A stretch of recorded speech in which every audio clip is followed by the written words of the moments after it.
Welcome to Life Coaching for Dance Studio Owners. Each week, we talk money, mindset, and self-care to help you live a more peaceful life and lead a more profitable business. Let's get started.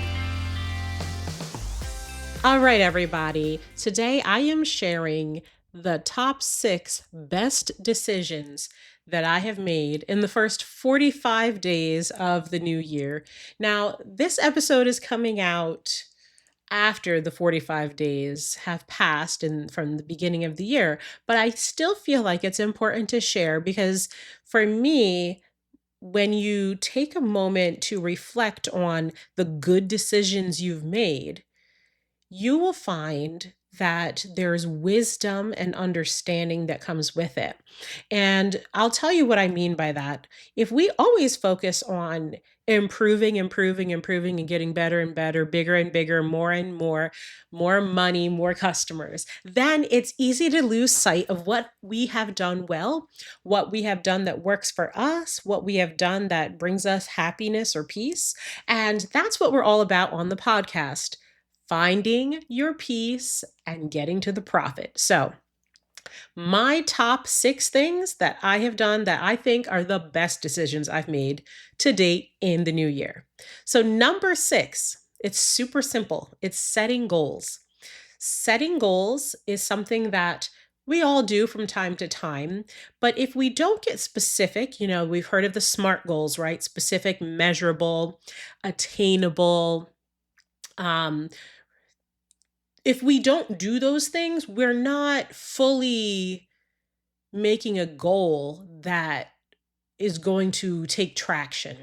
So let me say this. If you make a goal, financial goal for your studio, for example, that you want to make more money, it's not specific enough, right? Because you're going to need to have a number attached to that. So maybe your goal is to hit $350,000 in revenue. Maybe it's $750,000, maybe it's millions, whatever it is. Get that number, write it down, put it on your Asana and Trello boards. You have to fully embrace your goal. And that starts with actually making a goal. So what I found is last year, I had rough goals in mind, and I discovered that I never actually put smart rubric around it, right? I wasn't specific.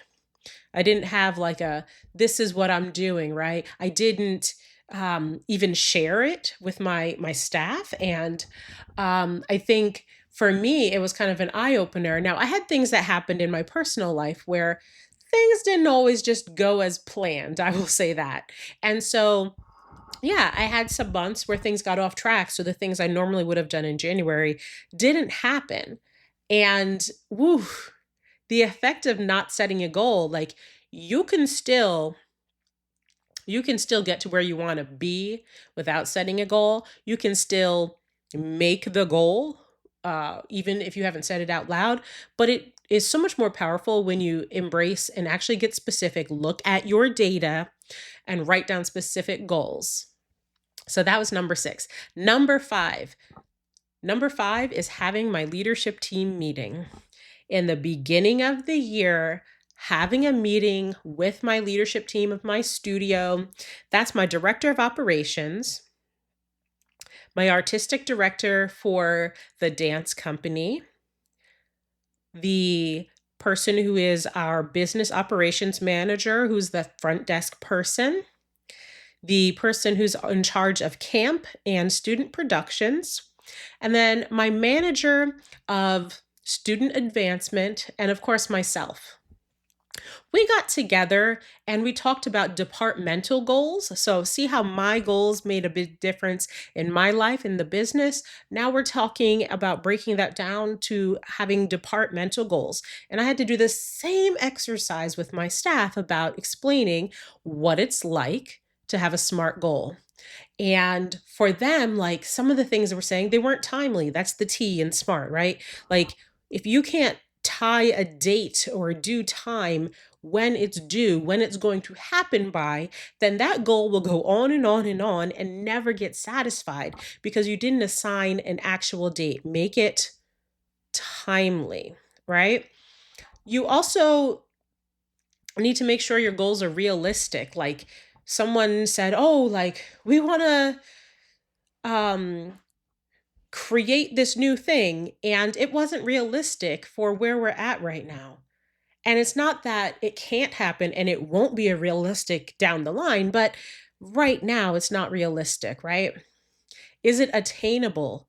Are we going to try to go from, I'm throwing out numbers now, are we going to go from 200 to 3,000 students? That's probably not attainable. While it's possible, it is not probable.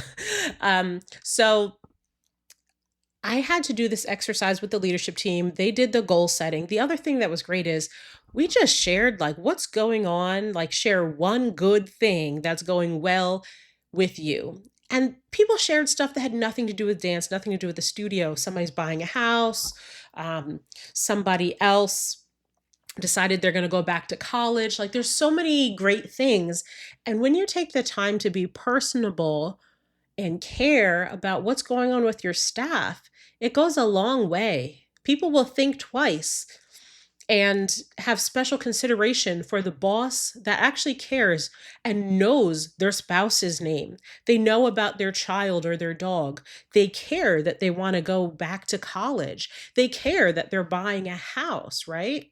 These things are things that are meaningful and important to them. And when you share in that, it builds your relationship. All right, number 4. This decision, I think, was probably the first decision I made in the new year, and that was setting new app limits on my phone. I set new limits on social media. I think I mentioned this in a prior episode, right? I do 15 minutes a day of Facebook and Instagram. Then I got bombarded with all the news. There's news about politics, there's news about world events, there's news about plane crashes, there's all this stuff. And it got to be too much. I found myself spending all my time in the news app because I had taken away social media as an outlet for looking at things, keeping up with what's going on in the lives of my family and friends, entertainment. And so when I took that away, then I was like, oh, I'll just watch, I'll do the news. That way I'm up to date on current events. And what happened was it became something negative for me because I would just spend too much time looking at that. Now, removing that has been even more helpful. And I'm glad that I did that. And I want to share it with you because just because you set limits on your phone, like you might find out that you actually need more or different than what you had initially done. Okay, number 3, best decision I've made in the first 45 days of this year, and that is hiring a cleaning company for my home and my studio. Keeping the studio clean used to be the responsibility of the teachers and the front desk team. And while we are all responsible for the cleanliness and upkeep of the building, because we are now operating 6 days a week, running 3 classrooms, it has gotten to be a lot. Cleaning the mirrors, the windows, the glass doors, the bathrooms, the carpet, the studio rooms, the mopping, the cleaning, like all the things. It is a lot. So I hired a cleaning company to come in, and I will tell you 2 things that came to mind. 1, this is completely worth it. 2, I should have done it sooner. Now, I love that the studio smells fresh and clean. The floors are clean, the mirrors are bright, the fingerprints are gone, things are sanitized during cold and flu season, all the things. And for me, that lifted a weight off of us because we're just using the building so much that things were getting dirtier faster than we could keep up with. So having a cleaning company supplement our efforts was a game changer. Now, on the same token, things at home, a lot of us either spend a lot of time at our studio or working in our home office, working from home. And we're in the same kind of difficult place where when we're home and we're not working, We want to relax, we want to be with our family, we want to drink tea, and we want to watch TV. I just don't want at the end of the day to get on my hands and knees and scrub a shower. And so I actually found a great cleaning company. One of my neighbors used them. Turns out half my street uses the same cleaning company. And it was literally right there in front of us, in front of our eyes. There is this company that comes to my street all the time, and it was right there, and I didn't take advantage of it until recently. And I am so glad that I did. So not only do I get to enjoy a clean workspace, I have a clean home, which helps me to feel more at ease because when I'm done working, I can just be present and not worry about all the other things that have to be done to straighten up the house. And I also get to support another female owned small business that's local, and I'm happy to do so. If it is in your budget, definitely look into getting cleaning for your own home. You work hard, and I guarantee you probably like me, you want to clean your house, you want to do the things, and you get around to what you can get around to. But at some point, you need a break. All right, number 2. For me, it's been diving back into my spiritual side. For me, that's going to church, getting involved with acts of service, volunteering with community things, being in a community of people that we all want to support and care for each other. Finding a faith home for my son to learn about faith and giving back to others, caring for others, being kind to others, learning what it means to love your neighbor. And for me, that has been huge. Now, whether you believe in God or a higher power or nothing at all, finding your peace, finding a place of meditation, finding who you are, settling down. Maybe it's being in nature. Maybe it's taking time to meditate or do yoga. You need to be able to connect with who you are, your soul of who you are. There's so much more to us than what we do for work or who we are to our family. What is the core of who we are? How do we connect with others in community of people who believe the same things as us? And so for me, connecting in that way has helped me immensely to create a sense of calm and a reminder of purpose. For me, finding that peaceful place has helped me make better decisions, make more wise decisions, to be more kind to others, to decipher messages that I hear, to be able to pick out what is truth, what is lies. And it has been very positive for me. And now the number one thing is continually putting myself out there, talking to my own coach, networking with other people in the business, other business owners, other dance studio owners, and reaching out to friends. So putting myself out there means pushing myself over the edge all the times where I say, no, I'll just stay on the couch. I won't. No, I don't want to. I'd rather just stay in my pajamas and not go out. Nah, I'm not going to call that person. But instead, what I've done is say, if I've thought about that friend that I haven't talked to, and I've thought about that friend at least 3 times in a row, then I'm going to send them a text. I'm going to reach out and call them and see how they're doing. You see, it's so easy to lose touch with people. Likewise, it's also easy to stop putting ourselves out there with like marketing or reaching out to people.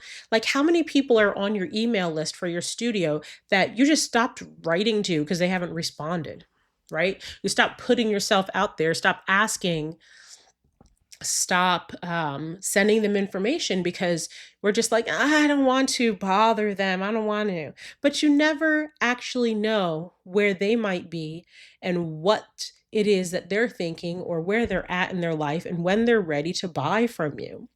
So putting yourself out there can really make a big difference. And it's scary. I mean, when I decided to hire my coach, it was still another 6 weeks before I hired her because I was like, I don't know, this is a lot. Should I reach out? What if she's busy? I don't know. And I'm so glad that I did. So, those are my top 6 things, the top best decisions I've made in the first 45 days of the year.